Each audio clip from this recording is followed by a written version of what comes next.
Imagine a family. They walk into a supermarket with the exact same salary and the exact same shopping list they had a year ago. There's nothing luxurious on the list. Bread, cheese, detergent, drinks, vegetables, fruit, and maybe a little bit of meat if the budget allows. On the surface, everything seems identical to last year. But when they get to the checkout and the cashier calls out the total, that number is once again painfully high. The unfortunate part is that this family will never truly find out why prices have risen so much. Because behind the scenes, there is a massive system at play. The fertilizer used on the wheat field months ago became more expensive. That simple plastic packaging wrapped around the bread, it was hit by a disruption at a petroleum plant thousands of miles away. When diesel prices went up, moving food from the field to the warehouse and from the warehouse to the shelf became a real chore. Because a strategic waterway on the other side of the world became dangerous, maritime shipping insurance skyrocketed, and the retailer had to pay higher interest to the bank just to finance the inventory. Viewed individually, each of these is a tiny detail that gets lost inside the gigantic gears of the system. But combined, they take a larger and larger bite out of that family's wallet year after year. This is what globalization did. It made prices feel local. Now that the system is beginning to unravel, we are painfully realizing that prices have actually always been universal. The invisible discount era. For decades, globalization operated like an invisible discount code applied to life in the Western world. Companies outsourced production to countries where labor, land, energy, and raw materials were cheapest. Then, they shipped those goods across oceans on massive vessels. Think about the journey of a winter coat. It's designed in Europe, stitched in Bangladesh, dyed with chemicals from Beijing, carried by a ship flying a Panamanian flag, but owned by an Italian company, and finally ends up on display in a Canadian mall. As consumers, we only saw that stylish coat in the window and its cheap price tag. What's more, for a long time, those prices just kept falling. TVs got bigger and cheaper. Computers became more powerful and affordable. Clothes became so inexpensive that we started treating them almost like disposable items.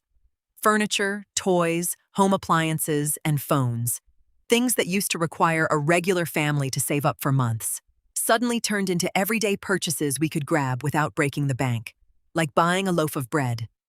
Even if wages weren't growing fast, these cheap industrial goods made us feel like our purchasing power was much higher. This benefit was absolutely real. Globalization lifted the living standards of millions of people. It brought things that previous generations considered luxuries right into the homes of ordinary families. It helped developing countries build factories, create jobs, and enter global markets. The fine print on the receipt. However, this wonderful discount came with very heavy terms and conditions that weren't printed on the receipt. For the system to run smoothly, fuel had to stay cheap, ships couldn't be delayed, and ports had to remain open. Manufacturing nations had to keep exporting without turning up their noses, and political relationships, even if shaky, had to remain stable. Sea lanes had to be safe, and exchange rates couldn't go crazy. A company had to be absolutely sure that the factory in China or Vietnam producing the cheapest goods today would still be producing them at the same price tomorrow. In short, a product looked cheap because the cost of peace, energy, safe sea lanes, and global political cooperation was factored into the system as if it were $0. Our generation grew up looking at these cheap prices and believing this was the norm. Except, it wasn't normal at all. This situation was the result of a highly unusual period in economic history, where everyone cooperated to an extraordinary degree. This system could absorb minor crises, regional conflicts, and political spats because the main gears kept turning. Then, those gears were hit by one brutal blow after another. First came the lockdowns, paralyzing factories and ports. Just as things were recovering, a container ship went and blocked the Suez Canal. Then the chip shortage struck, bringing car and phone production to a standstill. Next, Russia's invasion of Ukraine sent energy, grain, and fertilizer markets into a tailspin. Trade wars, extra tariffs, and embargoes followed, forcing ships at sea to change their routes and take much longer journeys.